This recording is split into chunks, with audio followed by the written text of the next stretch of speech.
जय हिंद बच्चों। स्वागत है आपका भारतवर्ष क्लासेस में। तो बच्चों, आज हम लोग करेंगे कक्षा 7वीं विज्ञान पाठ्य पुस्तक विज्ञान की बातें में पाठ 13 के प्रश्न उत्तर। पाठ 13 का नाम है सजीव में परिवहन एवं उत्सर्जन। तो चलिए प्रारंभ करते हैं। तो आप लोग से एक ही निवेदन है कि आप लोग पेन और कॉपी निकाल के बैठोगे और नोट भी करना है आपको। पहला प्रश्न है, सही विकल्प का चयन कीजिए। पहला है, पेशीय नालिका जिसके द्वारा मूत्र शरीर से बाहर निकलता है। इसके चार विकल्प दे रखे हैं। का वृक्क, खा मूत्रनली, गा मूत्राशय, घा इनमें से कोई नहीं। तो जिसके द्वारा मूत्र शरीर से बाहर निकलता है उसे बोलते हैं मूत्र नली। मूत्राशय में संग्रहित होता है। ठीक है, तो यहाँ पे सही विकल्प होगा हमारा मूत्र नली। खा दे रखा है इसमें दूसरा प्रश्न, रक्त नलिकाओं में पोषक पदार्थों का अवशोषण व गैसों का आदान प्रदान निम्न में से किसके द्वारा होता है। का धमनी, ख शिरा, ग हृदय, घ कोशिकाएं। तो यहाँ सही विकल्प होगा घ कोशिकाएं। आप लोग पहले प्रश्न के लिए खा विकल्प को सही करोगे, दूसरे प्रश्न के लिए घ विकल्प को सही करोगे। ठीक है बच्चों, प्रश्न संख्या 2 को देखते हैं। दूसरा प्रश्न यहाँ दे रखा है, सही रिक्त स्थानों की पूर्ति कीजिए। पहला, हीमोग्लोबिन कोशिकाओं में पाया जाता है। तो हीमोग्लोबिन रेड ब्लड सेल्स यानी कि लाल रक्त कोशिकाओं में पाया जाता है। और हीमोग्लोबिन का कार्य क्या होता है बच्चा? हीमोग्लोबिन का कार्य होता है ऑक्सीजन को शरीर के प्रत्येक अंगों तक पहुंचाना।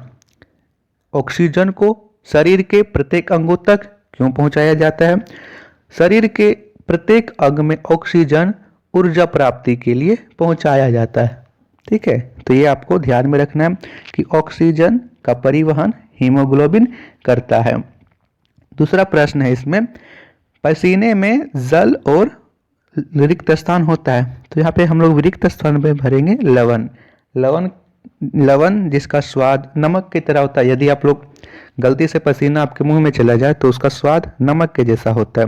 तो इसमें एक तो जल होता है जो कि द्रव्य अवस्था में होता है, और लवण होता है जो कि स्वाद में नमकीन होता है।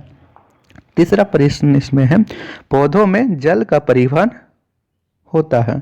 तो पौधों में जल का परिवहन जाइलम के द्वारा होता है। भोजन का परिवहन फ्लोएम के द्वारा होता है। अब याद कैसे रखेंगे? तो आप लोग शब्द से याद रखना। देखिए यहाँ पे जा है तो जा से जाइलम, जब भी जल की बात करेगा तो जल से जाइलम याद रहेगा। फ्लोएम, फ्लोएम, फ्लोएम को कैसे याद रखेंगे? फ्लोएम को याद रखेंगे फूड से। जैसे फूड, फा से उच्चारण हो रहा है फा और फा, तो फा से फ्लोएम, फा से फूड। फूड यानी कि भोजन। तो दोनों आपको याद रखना है। फ्लोएम यानी कि फूड, भोजन का परिवहन हो रहा है। जल बोले तो जाइलम, याद रहेगा। ठीक है बच्चों, प्रश्न संख्या 3 को देखते हैं। तीसरा प्रश्न इसमें दे रखा है, कॉलम आ को कॉलम बा से मिलान कीजिए। कॉलम आ में यहाँ पे दे रखे हैं शरीर में अंग, और यहाँ पे उसके कार्य दे रखे हैं, तो हमें मिलान करना है। पहला है हीमोग्लोबिन। तो मैंने अभी आपको बताया कि रक्त में उपस्थित हीमोग्लोबिन का कार्य क्या होता है। तो हीमोग्लोबिन का कार्य होता है बच्चा ऑक्सीजन का परिवहन करना। तो पहले को हम लोग खा में मिलाएंगे। ठीक है, पहले को किस में मिलाएंगे? खा में मिलाएंगे। दूसरा प्रश्न है, श्वेत रक्त कोशिकाएं, व्हाइट ब्लड सेल्स। तो व्हाइट ब्लड सेल्स का कार्य क्या होता है? व्हाइट ब्लड सेल्स हमारी बॉडी की आर्मी होती है।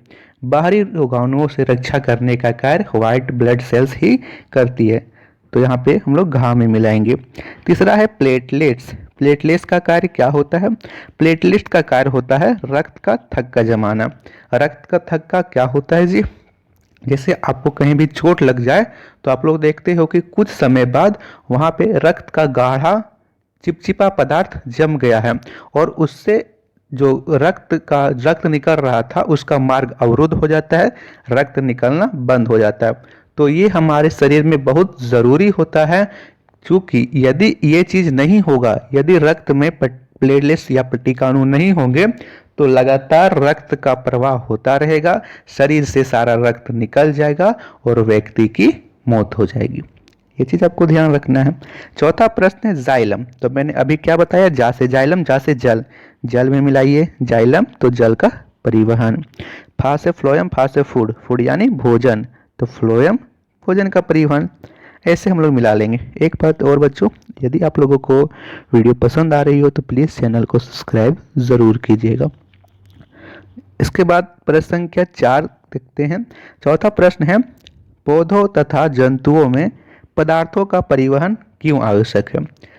जैसे जैसे हम लोग ऑक्सीजन लेते हैं, सांस लेते हैं ना, तो सांस को यानी ऑक्सीजन हवा को शरीर के प्रत्येक अंगों तक पहुंचाया जाता है। हम लोग भोजन करते हैं तो भोजन को शरीर के प्रत्येक अंगों तक पहुंचाया जाता है।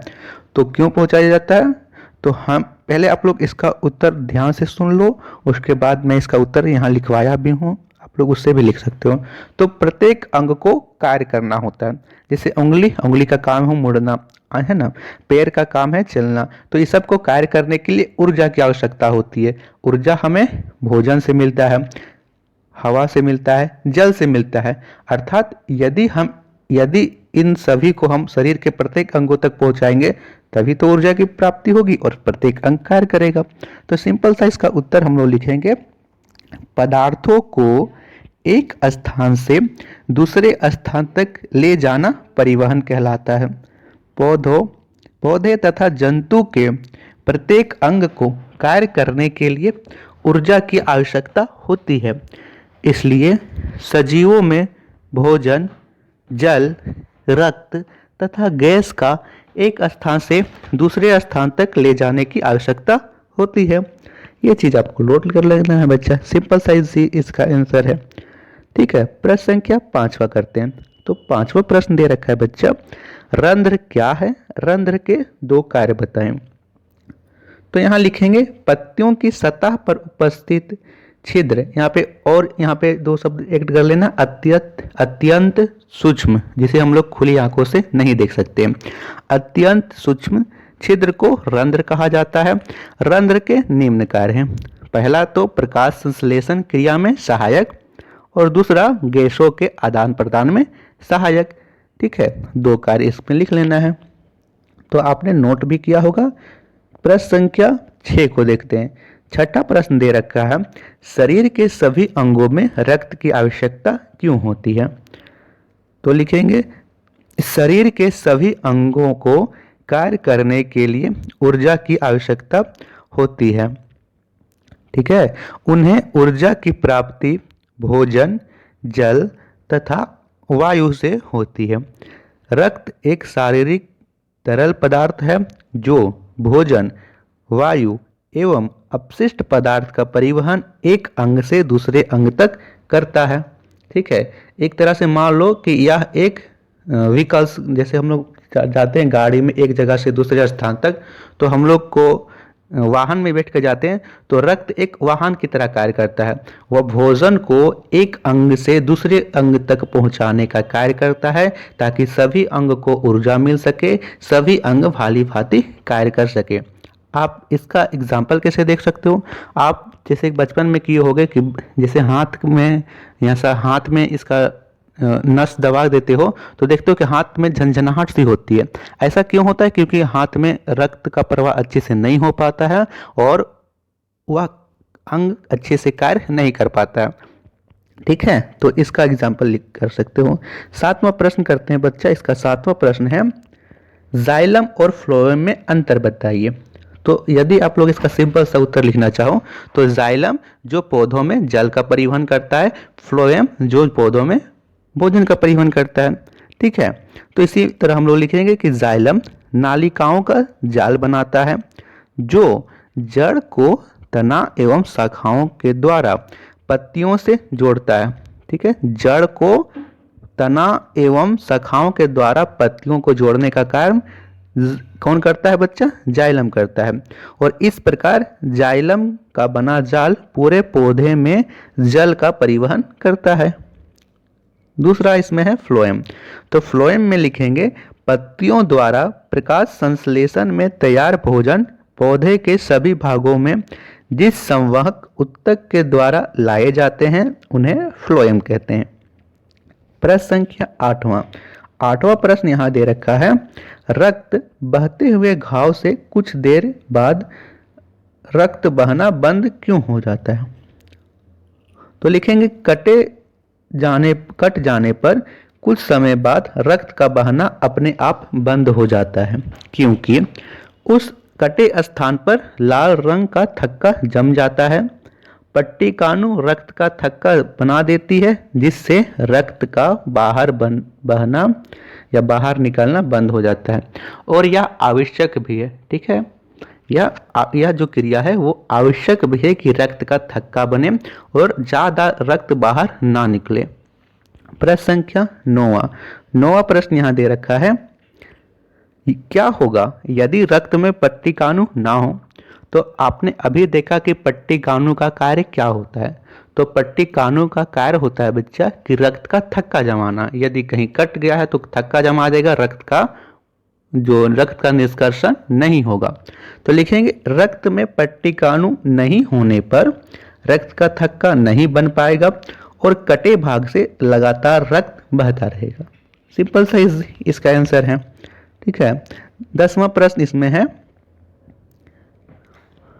10वां प्रश्न दे रखा है, शरीर द्वारा अपशिष्ट पदार्थों का उत्सर्जन क्यों आवश्यक है? तो लिखेंगे हमारे शरीर में कई तरह के अपशिष्ट एवं हानिकारक पदार्थ बनते हैं जिसका शरीर में कोई कार्य नहीं होता, इसलिए इस पदार्थ का उत्सर्जन आवश्यक है। ठीक है, किसी भी जैसे हम लोग भोजन करते हैं तो भोजन से हमें ऊर्जा की प्राप्ति हो गई। अब जो अपशिष्ट पदार्थ बच गया उसका हमारे शरीर में कोई कार्य नहीं है। यदि वह शरीर में रहेगा तो विषैला पदार्थ बनाएगा, इसीलिए उस पदार्थों को शरीर से बाहर निकलना आवश्यक होता है। ये चीज़ आप लोग खुद से भी लिख सकते हो, मैं आपके उत्तर के साथ बहुत सारा बातें बता देता हूँ ताकि आप लोग खुद से भी कुछ अच्छे से लिख सके। तो ये भी उत्तर आप लोग लिख लोगे। प्रश्न संख्या 11वां प्रश्न है, मानव उत्सर्जन तंत्र का चित्र बनाइए और उसके विभिन्न भागों को नामांकित कीजिए। तो यहाँ पे मैंने चित्र बना दिया है, आप लोग देख सकते हो। ये है दायां वृक्क और ये है बायां वृक्क। यहाँ से मैंने चित्र बना दिया है। मूत्र नली यह है और यहाँ पे मूत्र मार्ग है जिससे मूत्र का निष्कासन होता है। यहाँ पे मूत्र का भंडारण यहाँ पे होता है। ठीक है, संग्रहण होता है ये। तो चलिए करते हैं इसके बाद प्रश्न संख्या 12वां प्रश्न है, क्या वाष्पोत्सर्जन पौधों में कोई उपयोगी कार्य करता है?